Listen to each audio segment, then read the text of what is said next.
Negotiating in relationships can be tough when we're trying to find common ground, but we've got different points of view.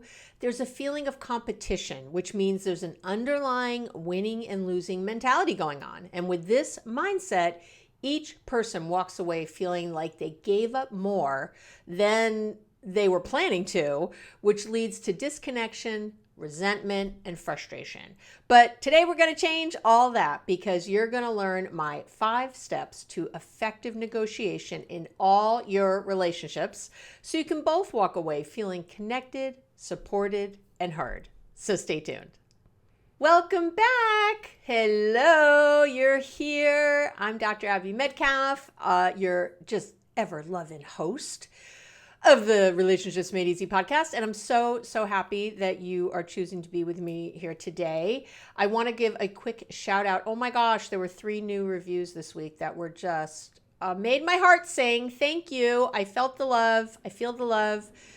I keep asking for these reviews because again, there's tens of thousands of you listening and I don't have tens of thousands of reviews. So come on, help me out.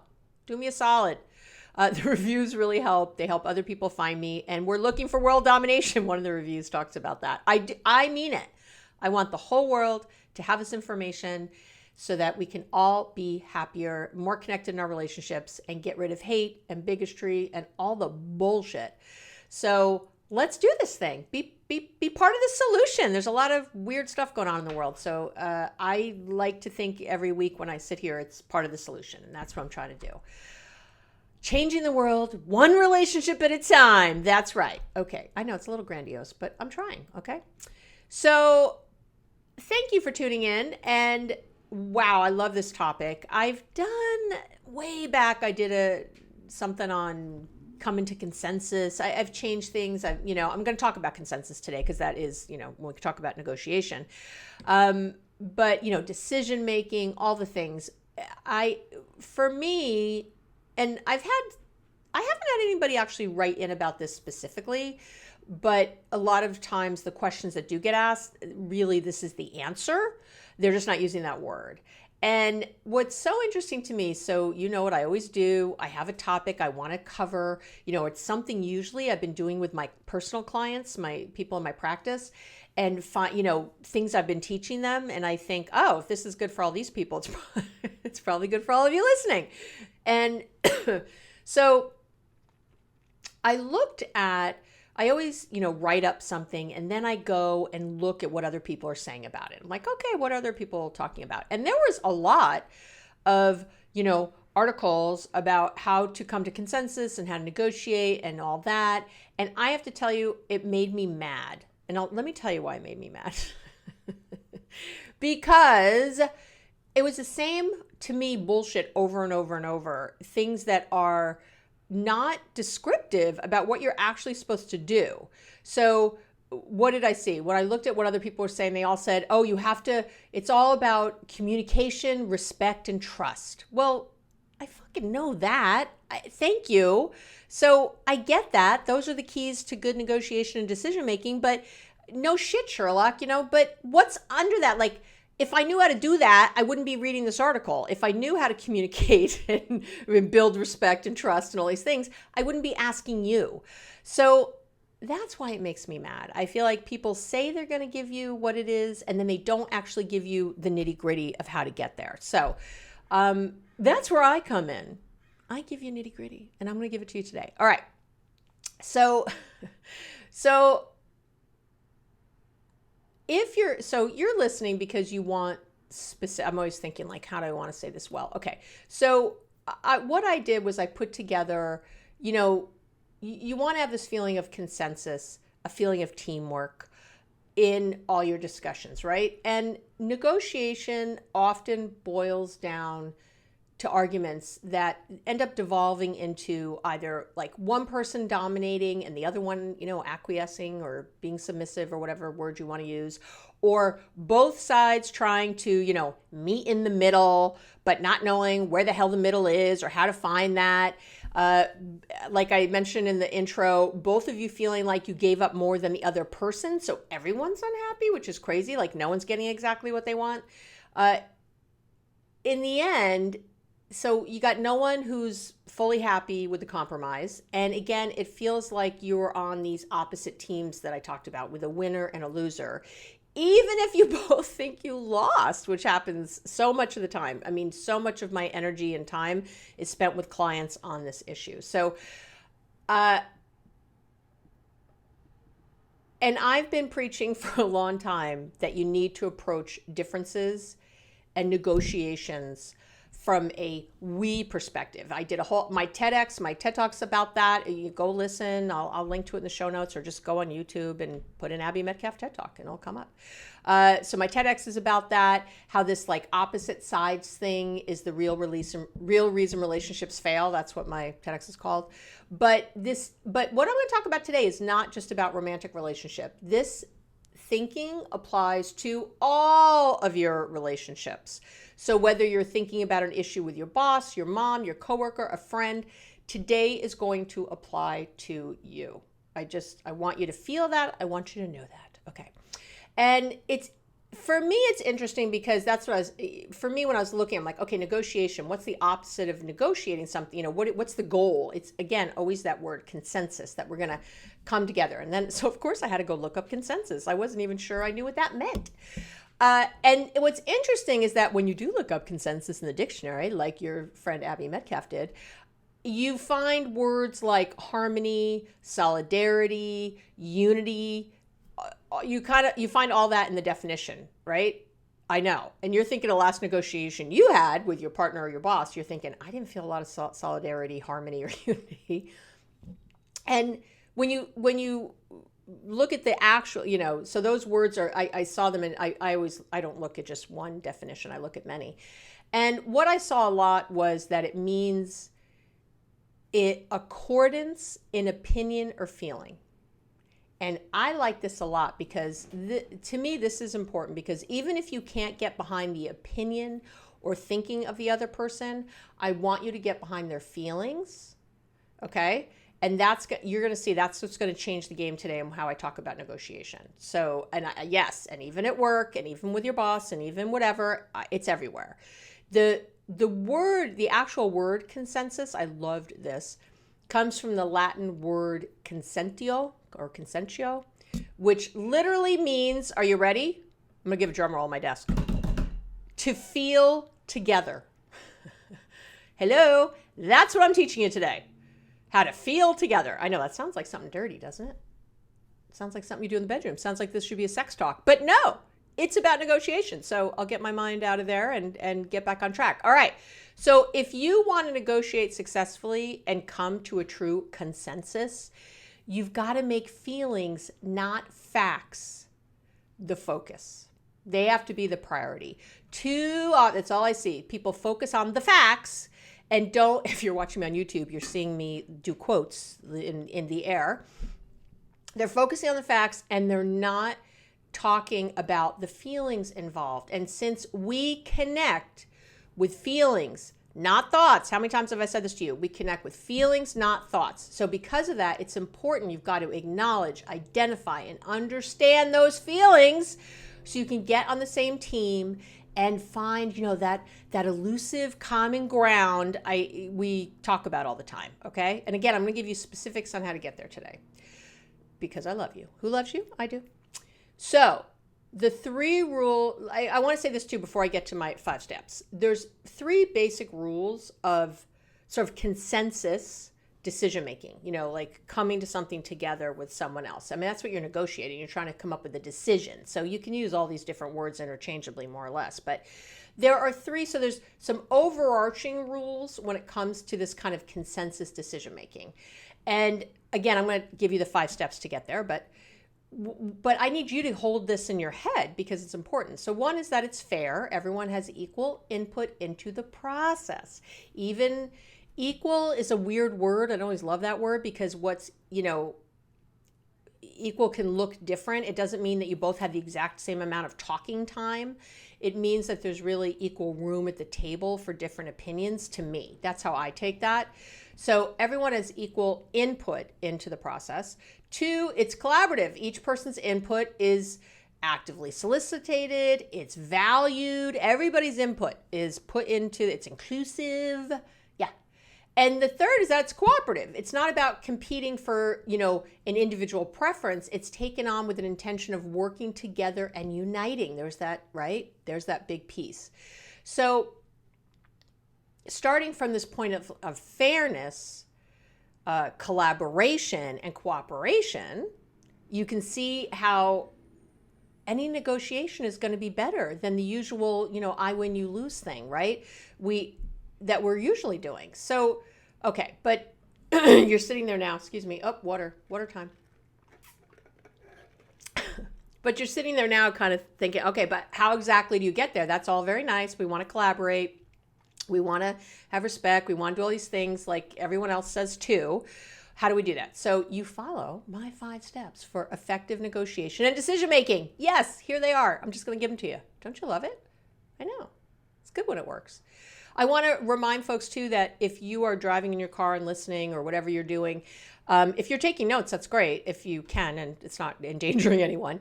But also, if you come to the website under relationship tips and tools, I always do a corresponding blog post for the podcast episode because I love you and I'm taking notes for you, so I write that out. So if there's something that I've said that you're like, what did she say? And you don't want to listen to the whole podcast again. I don't know why, because my voice is so melodious. But if you don't want to, or you're not sure where it was in the podcast and you only have 5 minutes, go over to the website, abbymedcalf.com. It's very simple. And go to the relationship tips and tools and you can find it there. The other thing is that if you're looking for an older episode of the podcast, those are all also found on my website. I know that's not the way you want to listen to them usually. You want to go on Spotify or, Pandora or Apple or wherever you go and you just want to listen. But if you can't find something, because a lot of them only hold like the last 100, I've done 200, this is the 230, I think, first episode. So, I have a lot of episodes, so they don't all get held on these different platforms. So just in case you're wondering, that's where you can go. I get a lot of questions, people emailing and DMing and asking, and that's the big answer. Okay. So the 5 steps for effective negotiation and decision making. Step 1, check yourself before you wreck yourself. I know, I've said it before. So there is a book that I've had for a long time now. I'm assuming this came out maybe 2015 or so. I'm not sure, but it's a book called Getting to Yes. And they're Getting to Yes with Yourself. And Harvard has this whole negotiation project. There's a whole thing. You can sign up and get all their stuff. I really like their, information. Harvard's a, decent enough school. And there's one of the project co-founders wrote this book. William Ury, I think you say his name, Ury. I apologize if he's listening. I hope you're listening, Uri, and William. And I'm bashing your name. I apologize. So just let me know. It's a great book. I really like it. And he has a lot of other books on, and they do out of this place on negotiating. And so if you're in, from my business background, these are things I've read and, gone into. And he says that, and it's so true, our biggest obstacle in any negotiation is ourselves. And it's true. You want to blame, there was the timing. It was my boss being a jerk. It was my dog in the way. I had to get home, or, I don't have the power. I don't have influence at my job or in my relationship. That's what you want to say, but it's really you that gets in the way of your success the most. I'm not saying those other things don't play a role, but we're all about, as you know, on this podcast, taking responsibility for yourself and your life. And so when I read this book, I really liked it because it was about taking personal responsibility. So, and he says in there, excuse me again with the coughing, more water. I apologize. He says in the book, we sabotage ourselves by reacting in ways that don't serve our true interests. I'll say that again. We sabotage ourselves by reacting, not acting, but reacting in ways that don't serve our real interests. So, and I think we can all relate to reverting to, old patterns and behaviors when we're in a negotiation and, we act defensively, we lose our temper. You say yes when you mean no, you withdraw, you don't assert yourself, whatever you do, right?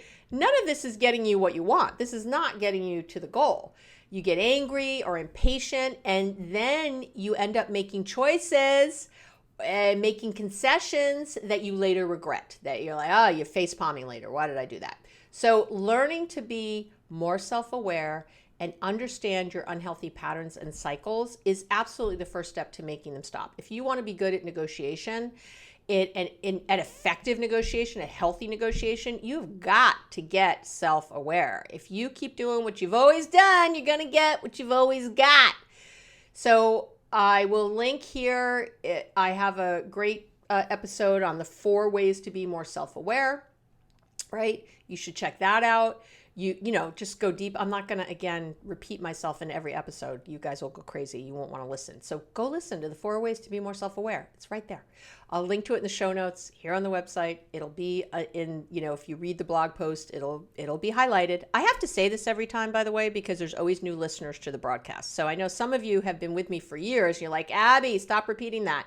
I do need to repeat it because you're not the only one I'm talking to. I love you, but you're not the only one. So you really gotta work on your self-awareness. You really do. And most people think they're self-aware and they're not. Okay. That's from the research. So go read. I wrote all about it. And you really need to work on raising your emotional intelligence. And I just did an episode just a few ago on how to deal with your own or someone else's low emotional intelligence. So I give you all the little exactings of what to do, right? So get in there, get better, go to therapy, do something that's going to help you get better at understanding yourself and why you do what you do and how you have these reactions when you're in talking to someone. So you need to understand that if you're reacting sometimes to your partner, you're getting really defensive and angry when they say, could you please make the bed, and you're blowing up, that's not about making the bed. That's something old. So you need to work on that. You need to figure out, it's not, I've heard a lot of people, I think even really recently, talk about how, well, anybody would be angry at that. Anyone would get upset. That is such crap. That is such bullshit. I say with so much love in my heart to you. If that's how you think, that you're some out of control animal that can't control you've got to be kidding me. This is not the podcast for you. Like, this is a podcast for you though. Stay there. I love you. Come, listen. You got to get over that stuff though. You have to move on from that you are some helpless thing in your emotions. You're not. And you need to work on it. Some of us have a much harder time than others. Some people have clinical diagnoses that really get in the way. Some people have, undischarged traumatic stress, all kinds of things. I get it, but it's still your responsibility to work on it. Okay. It's still your responsibility to look at it and do your best within that and make improvements. So at the very least, before you enter a negotiating discussion, you should note how you're feeling and get yourself to a good feeling place first. Yeah, at the very least. So, you're thinking, well, this is step 1, Abby. I have to go back and look at all the self-awareness stuff, but just do that. I'm giving you a quick win now and a bigger win later by getting better at this. Just before you're going to walk in and talk to your coworker or your partner or your mom, you just stop and check in with yourself. How are you feeling? If you're really anxious and upset, that's not going to work. You need to know, what are my limitations? You got to work around those, and you have to pull from your strengths. You're going to need to really do that. So you have to know yourself enough to do that. And self-awareness, remember, is different than mindfulness. I'll talk about mindfulness in a minute. Self-awareness is different. And I hear people all the time say, oh, I'm mindful or I'm self-aware. And they're, again, from the research, we know you're not. Most people think they are and they're not. But I use this example all the time. I am self-aware that I am very controlling. In case you haven't noticed. I'm so controlling on here. I know. I'm self-aware about it though. I know. However, I'm not always mindful that I'm doing it. So sometimes I'm being controlling and I don't even realize I'm being controlling. Do you know what I'm saying? So I'm self-aware, but it doesn't mean I'm not doing the behavior. So you can say to yourself, oh, I know I have a quick temper, but if that's always there and front and center, then, you got to work on that. So, okay. So that's step one. You got to check yourself before you wreck yourself. You have to really check in with yourself at the very least right before you talk and get ready. I have many a podcast that talks about how to truly prep before you walk into a conversation. So again, I'll link to those in the show notes, but we've got lots of those. How to listen without getting defensive and hurt is probably the best episode I have on how to do that. And again, we'll link to it in the show notes, or you can look up how to listen without getting defensive and hurt on any of the platforms, and it'll pop up. And I really go nitty gritty granular on every little tiny thing you should be doing before you have a conversation. Okay. So step two, and this is the biggie, I think, like the really big one, is that you have to change the paradigm or the mindset. So here's the deal. Negotiations are generally set up along a straight line. If you're watching me on YouTube, you're watching me do a straight line. So I want you to think of that in your mind's eye if you're not watching me. So there's a straight line, and here I am at point A and here you are at point B along this line. And what usually happens is that we think, oh, that's the negotiation, right? We're on that line and we're trying to, quote unquote, again, meet in the middle along this imaginary line. But think about this, just energetically what happens. So I'm over here at A and you're over here at B. It's a tug of war. It's like we're both holding a rope and trying to tug the other person over to our side, past that little middle marker so we win. That's what you're doing. That's the setup when you think that when the mindset is a negotiation is meeting in the middle. I'm on this side, you're over there, and we come together and we meet somewhere in the middle. It doesn't work that way because you're both still thinking that you're right, and it becomes polarized. We are going to naturally resist because we don't want to lose. It's just a natural resistance is going to be there. It's time to go into these discussions, this decision making, this negotiation with a new paradigm, a new way of seeing it, a whole new deal. And I teach this to all my clients because it's the way to go. I've mentioned it before on the podcast, but this is the thing. Negotiating and coming to consensus is a triangle, not a line. Effective negotiation and consensus, meaning again, we're feeling together. We're in this together. We are on the same team. I have your buy-in to this final decision because that's the problem with the line. I'm giving up, I'm making concessions, I'm saying okay, but really I don't buy in. And then later when it doesn't work, I go, see, I told you. And that's don't do that. Don't do that. It sucks. That sucks so bad. Because you win. Yeah, did you win? Really? You're not winning. Not in that scenario. So it's a triangle. I know. So just get that in your head right now. So now think of you and the other person. You're still at points A and B, but now you're at the base, you're still on that line, okay? But it's the base of a triangle. So you're one little corner, I'm the other little corner along the base of the triangle. And then the consensus point is up at point C at the top of the triangle.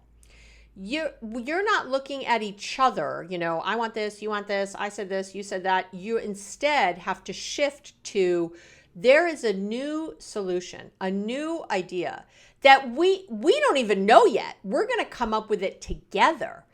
We haven't even thought of this thing probably, or we haven't thought of it in this way.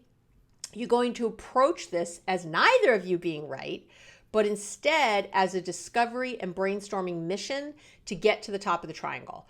Neither of you knows yet where it might end up, but point C at the top is something you both buy into, which is critical for the success of anything, that everybody is somehow bought into this, maybe at different levels, that's okay, but somehow you're all bought in. So, and here's what's fast, and again, I've done this with literally thousands of clients at this point. Here's what's amazing to me. So maybe I'll have, let's say a couple, and they're arguing about should our kids go to private school or public school? One person wants private, one person wants public, or one wants Catholic school and one wants public school, whatever, right? And they're both like, no, well, I'm never sending my kid to Catholic school and I'm never sending my kid to public school, whatever, right? So that right. And just think about it right now. Where's that negotiation?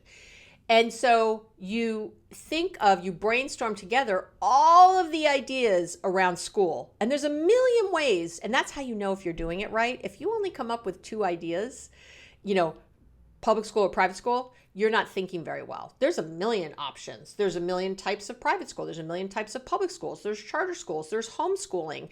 There's working in a pod. There's not going to school at all, and I don't know, living on a boat in the ocean. There's a million friggin' things. And what I have found is that when let's say a couple does this, and I've done it in business too, I've done it everywhere. Even when at the end, it's just like one of the person's, let's say public school wins, so to speak. Let's not even say win. I don't even want to get into that, but public school becomes the decision. Even if one of you at point A or B, like what you originally wanted is the decision, the difference is that because the other person has been heard, has been listened to, has heard you've brainstormed all these other ideas, you've talked more about what the real values are and why you want this thing, you've gotten to the real why of it, not just this sort of like, 'cause I said so thing. This process of open inquiry and collaboration, you get the buy-in from both of you when it's all said and done. I have found over and over that people end up often, again, in an office, anywhere, they end up kind of where one person had started, but it's always different. Anything is changed when we start talking about it, when we start feeling about it, when we start, and I'm going to teach you how to feel about it in a minute, but when we really start to delve into, when I really understand why my partner feels so scared about public school, and maybe I can now, maybe they, I had this once where a woman was raped at school, in a public school, and she was terrified of her daughter going to public school. And she, it was an old thing. And she just kept saying they're unsafe. They're unsafe. There's all these things you can't count. Anyway, but through the discussion, she finally was able to really identify this fear that in some ways is illogical. Most people, this does not happen to at a public school, but was also logical to her, that this is why I'm so scared. And I have to tell you, her partner really got it. It was such an eye opener because the feelings were so there. The true motivations were so clear, and they came to a consensus about school. So I'm just, it was beautiful. This negotiation, brought this new thing as they were doing this process of the triangle and coming up with all these other ideas. Because what happened as they were doing that, she kept knocking things down, saying it was unsafe. And finally, her partner was like, what is this unsafe thing to you? What? Thank God, they really keyed into that. And they were like, what is unsafe? Talk to me about that. And they really wanted to know. It was curious and loving and open. And she got really vulnerable about things. Her partner had known she'd been raped, but didn't really understand all the circumstances about it. And she'd never really talked about it a lot. So they ended up having the most intimate, vulnerable discussion together. And they ended up really coming to what I think of true consensus, and, crying. And it was the whole thing. And it was all over this, major fight that they were having about what kind of school their kid was going to go to. So you'd be amazed if you give it a try, trust me, what comes up. Okay. And again, you're brainstorming effectively when you come up with way more solutions than the two pieces you started with. Because there's always, think about it, there are always so many answers to any issue. So make sure you're really allowing yourself the freedom to, expand your thinking, to really wonder, and don't let money or other things that you think are limitations get in the way for the moment. Just go. Yeah, let's go study in Spain. We're not thinking of moving to Spain. I don't even speak Spanish. I don't care, but I've always had a dream. I just talk about it. Just throw it out there. What happens when we go way out with our thinking, and this is, true of any creativity project, when we come in, we get really distilled and clear about what we're talking about. When I write, even, when I prepare these episodes, I can't, I could talk to you for 3 hours. I could be Andrew Huberman up here. I have so much information. And what happens, because I just let myself go, I write all kinds of stuff. I bring in all kinds of things. And then I distill. Then I'm really looking over it and I have a new, it always happens. It's wonderful. I'll get it like this. I didn't have 5 steps to like written out in my mind. But when I wrote everything down, the 5 steps were, it was easy to put things into categories. It was easy to kind of go, oh yeah, there they are. Oh, these are like steps, you know? And this should go before this. And then you do this. It becomes so effortless when you really allow yourself to just go crazy. So triangle, not a line. And just that, if you just do that the next time you go into a conversation, you're going to see huge differences. Okay. Step 3 is to really have an intention to understand, not to focus on being understood. You've got to start with setting a conscious intention or goal of being curious. And I talk a lot about setting intention. I call it the 18-second shift, and getting yourself ready for these types of conversations. Again, I will link to all these things in the show notes. But for now, let me just say, if you want to go deeper on that, how do I set intention exactly? How long does it take? What do I do? Okay. You've got to spend some time beforehand, before the conversation, getting yourself again into that good feeling place. So don't go in anxious or worried. The other person's going to pick up on that and you'll be screwed before you start. So, right? I talk a lot about Timothy Wilson's work where our conscious brains are processing information at a rate of 40 to 50 bits per second, while our subconscious brains are processing information at a rate of 11 million bits per second. So when I come into a conversation and negotiation, even when I'm like, and I'm like in a good mood and I'm all good, I say I'm all good, but inside I have dread and worry and angst. That's what the other person's picking up on, and that is setting the tone for the conversation. And then you come back to me and go, it didn't go well, Abby. I did everything you said and it didn't go well. Well, I call bullshit. I said it. I said it to you. I love you, but I said it. I call bullshit. Were you really in a good feeling place before you went in there? Were you calm? Had you done the work I told you to do beforehand? Or did you skip that part because you just were getting to you're like, oh, this is the other important part. Everything I give you is an important part. I don't just make things up to keep talking. If anything, I try to make things as short as possible on the podcast. So I'm not trying to fluff and make it longer. I'm trying to make it shorter. So whatever I give you is really, really important. So you need to focus and set intention for how you want that conversation to go, not what you're afraid might happen. Okay, it's my intent, and it'd be really wonderful if you started by saying, I know we have to talk about school, private school or whatever with our kid, and I want you to know it's my intention to listen with an open mind and an open heart, right? It's my intention that my coworker will feel heard and understood. It's my intention that my partner and I will both walk away from this conversation feeling more connected than we were before. It's my intention to stay mindful throughout this conversation and notice any unwanted feelings, right? It's my intention to focus on being patient and asking questions instead of making statements. Do you see where I'm going here? This directs those 50 bits and directs that 11 million bits so that people are you are aligned. You have an aligned way that you're talking to people. They pick up on that and they act in kind. When you go in there, you've been there when someone is talking crap to you, but they're saying all the right things and you're like, I don't buy it. Yeah, that's what that is. That's the 11 million. So the whole time they're talking to you and they might be saying good things, but you're discounting everything they're saying.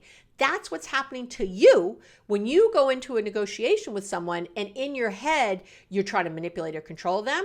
You think they're jerks. You think they're stupid. You think you're better than them. You think you're smarter than them. You think that your way is the only right way. When you think all that, you best believe that the other person knows that. You know it. When you go talk to someone, you know that person thinks they're better than me. Yeah. You know, what do you think you're magical, that you're so brilliant that they don't get it? They get it. So you have to say it. You can even, if you're struggling, go into the conversation and say the truth. I'm feeling a little afraid of this conversation. It's my intention that I don't work on fear, that I work on love, our connection, on where we need to go on our goals. I'm just letting you know that there's some anxiety I'm feeling, and I'm worried about what you're going to think or say, or I'm anxious about proving my point. I get it, and I'm letting you know I am making it my goal, my intention, not to give in to that. Do you know what I'm saying? Do that. I know, honesty. Who would have thought, right? Being honest. What a thought. You got to get out of thinking you're right and really set yourself up to truly wonder what the other person is thinking and what's driving their thoughts. What are their motivations? What's driving their actions? You want to make it your intention, I say it a lot, to listen like you're wrong. And it really comes down to another thing I say a lot, which is, do you want to be correct or effective? Which do you want? You can't be both. Correct is you're right, and you're right, and you get to bulldoze through and get your agenda passed. You're right, you're correct, but there's no buy-in. They're resentful. They're going to look for any little chink in the armor. It's not going to work as well. It's just not. Effective, that's correct. Effective is having a connected conversation and a relationship built on trust and goodwill. You need to choose. I'll leave it to you, right? You need to choose. But I've talked about it a lot. I call it the 18-second shift. And I have a little video even on YouTube about it. If you want to, Abby Medcalf 18-second shift, you can put that in, setting intention. It'll all come up. If you want to watch a quick little, I did like a 10-minute YouTube video about it. It is that important and that much of where I want your energy, okay? So these steps are important. All right, step 4 is, you're not going to be surprised, is to ask collaborative questions. I've said it once, I've said it twice, I've said it 20 times.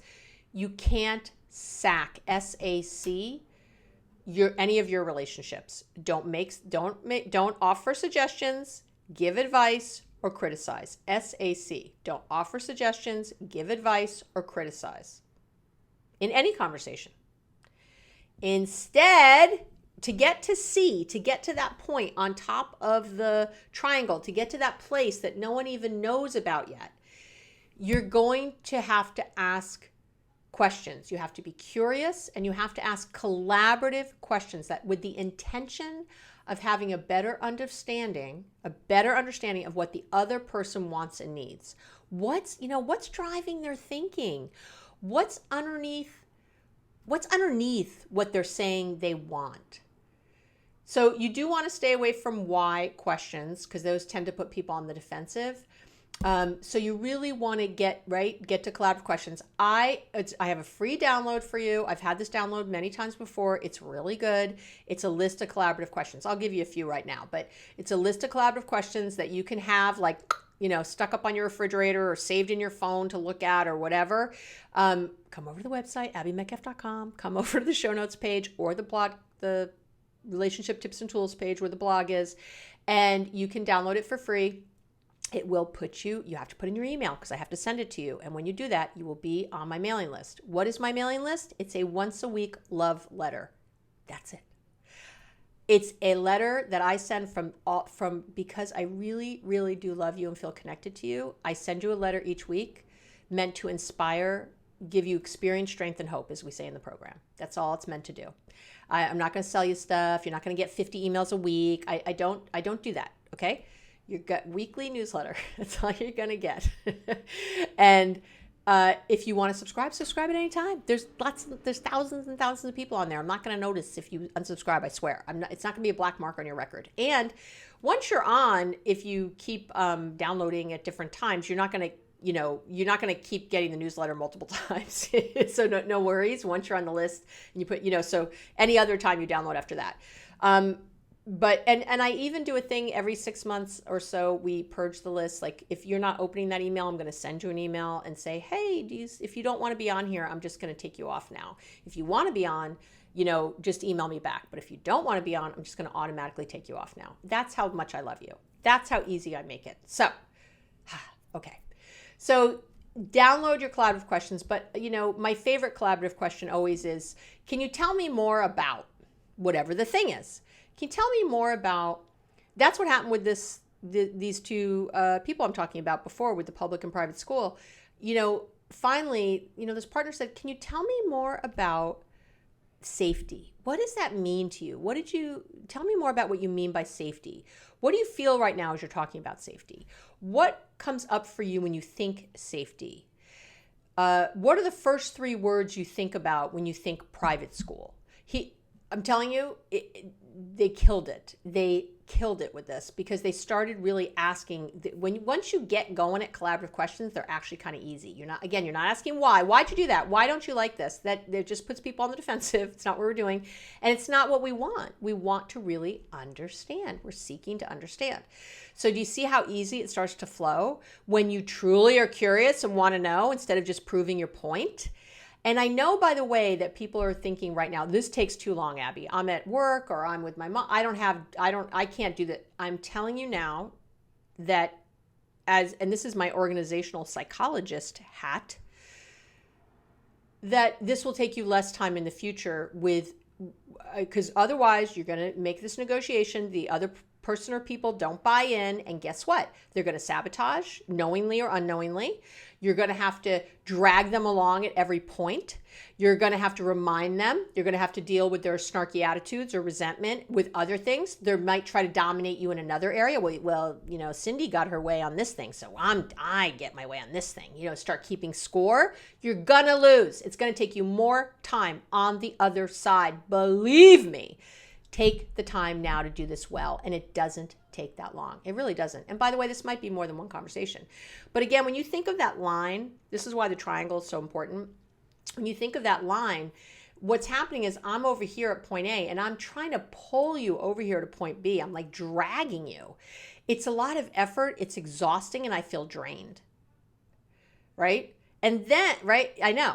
What we're doing, if you want to keep using the line analogy, is instead of you staying at point A, you're walking over to point B with them, kind of getting in the hole with them, getting at the table with them over where they are, and then bringing yourselves to that point C. That's another way to look at it.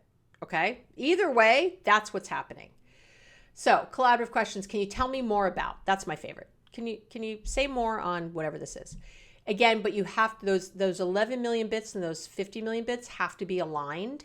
So you can't say, well, tell me more about that when you really don't care and don't want to know and you're being impatient. No, check your maybe that's just me. I always have to check my patience level. I do get very impatient, and it is not healthy or kind. So check your patience level a lot. If you're feeling impatient, if you're feeling frustrated, you're not doing what I'm asking. There's no time limit on this. There's no scarcity. We're abundant. We're thinking. We're just blowing the roof off, and it's beautiful. Can you say more about why you feel so strongly about X, Y, whatever you're talking about? Can you say more about why you feel this strongly? Like, I hear you. I hear what you're saying, and I want to understand it more. I really do. That's why I'm asking. Tell me more about this. And trust me, half the time, people don't even realize why they feel so strongly. Like this woman with the rape. She didn't understand why this safety thing wouldn't go away. She didn't understand why she kept talking, why it was such a big deal to her fully. She kind of intellectually knew, I was raped in school and that has some connection, but she didn't really fully integratively understand it. And by her partner asking questions, she started to really get real and get down to what were the true motivations. So I love that. What do you mean by X? Can you give me another example of that? Can you say that can you say that to me in another way? I'm trying to understand. I'm not quite getting it. Can you say that to me in another way? What's something I haven't asked that would help move this conversation forward? That is a great question to ask.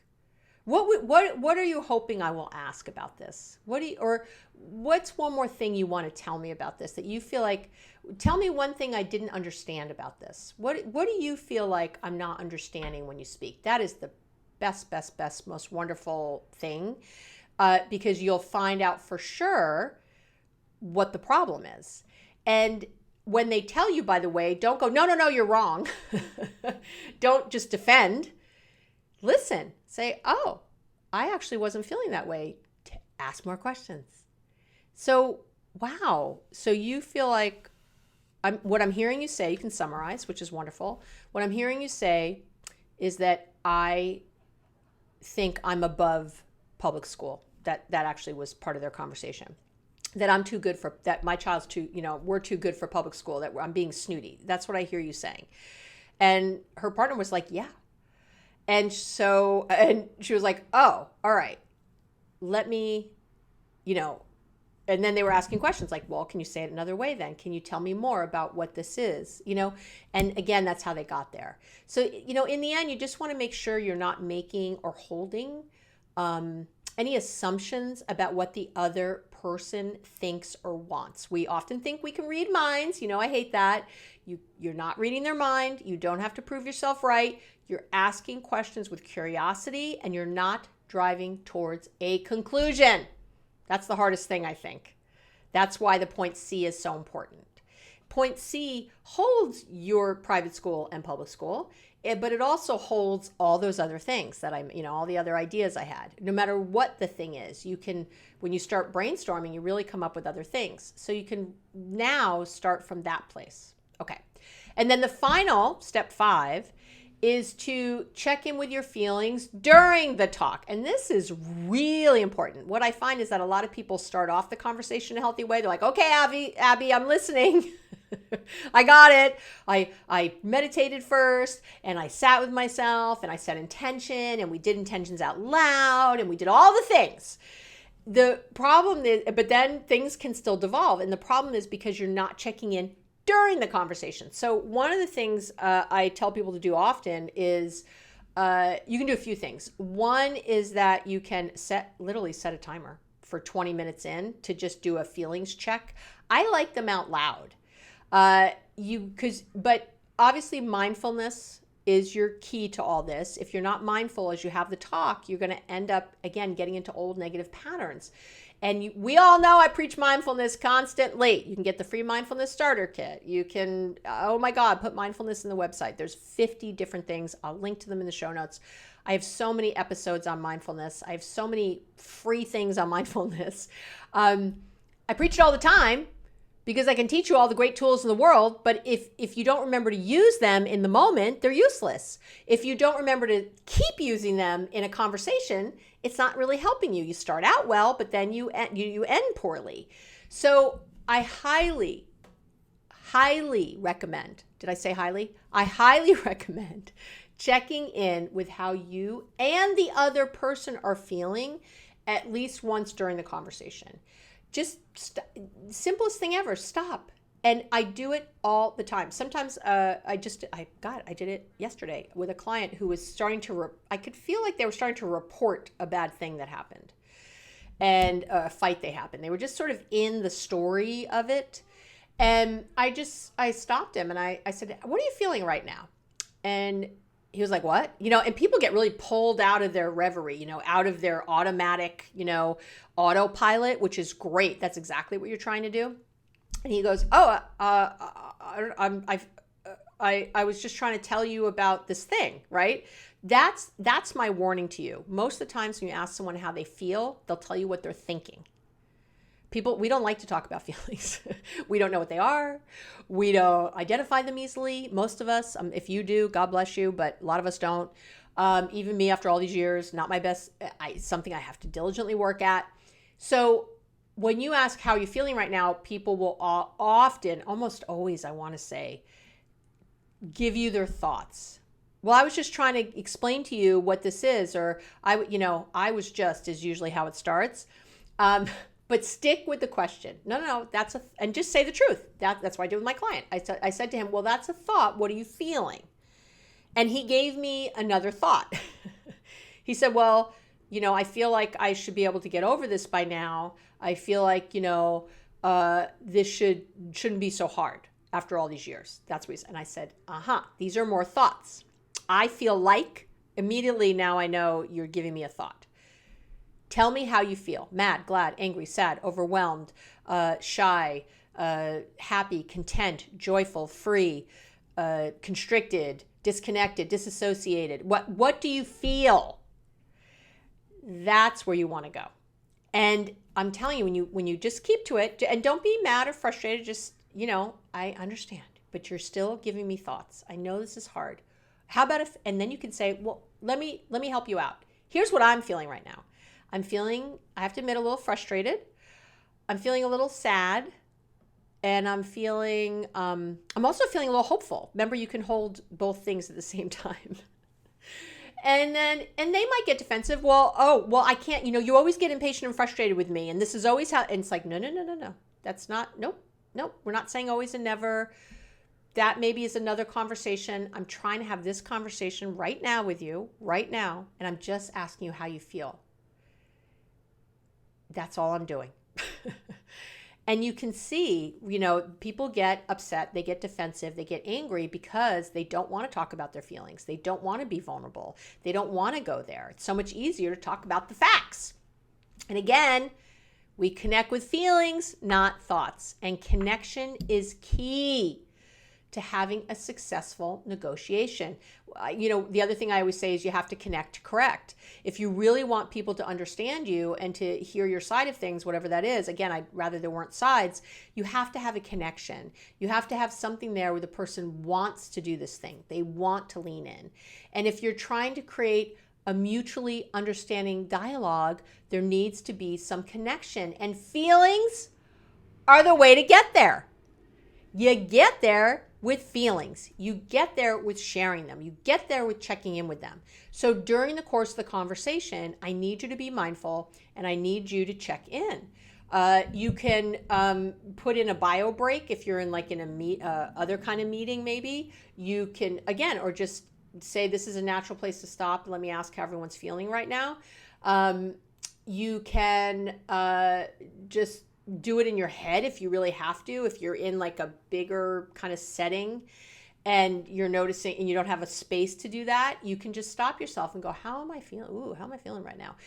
We call this metacognition, when we're sort of looking down into ourselves and seeing how we're reacting and acting and feeling and talking and thinking, right? We have that metacognition, again, which mindfulness brings us. It's so beautiful. So that's where you want to be. You want to be noticing, because again, otherwise you're gonna go into old patterns halfway through the conversation, and it's not going to end well. And you're going to say, "Oh, these steps that Abby gave me don't work."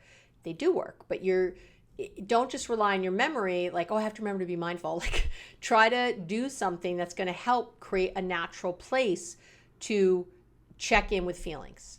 Don't just think you'll remember, because when we're triggered, or not even just triggered, if we're just, caught up in a conversation and on that autopilot, we don't remember. We don't remember to use our tools. We don't remember to be mindful. We don't remember.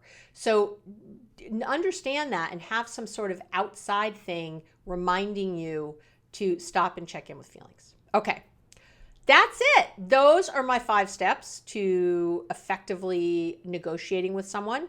Again, in any kind of relationship you're in, I really encourage you so strongly to come over to the website and check out or again, go search on your platform that you're listening right now to these other titles that I gave you for self-awareness and listening without getting defensive and hurt, and really going in. And even if you've listened to those before, what's really great often is that when you hear this one, maybe a lot of you have been with me a while. Thank you. Love that.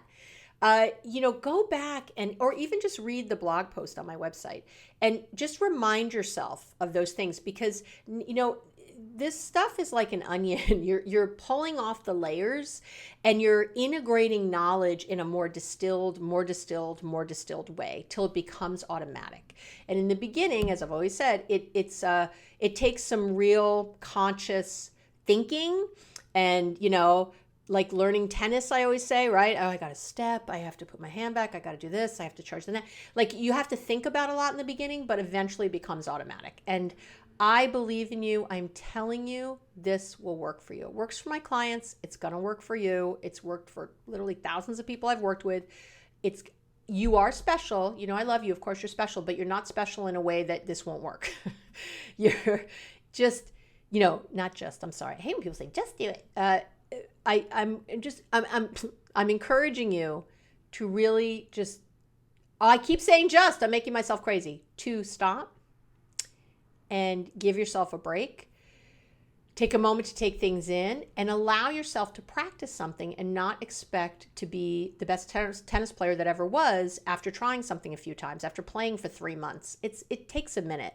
So give yourself that grace, give yourself that love, that self-compassion, and you will find yourself able to do these things with ease and even with some joy before too long. Okay. That's it for today. Thank you again. Oh, I'm so happy you're here with me. I love you. I feel you. I appreciate your emails, even the ones I haven't gotten to yet, your DMs, your messages, your all of it. Your reviews. I really appreciate all of it. I love our connection. It's just one of the highlights truly of my life, being here with you right now. I just adore you. Have an amazing week, and we'll talk real soon.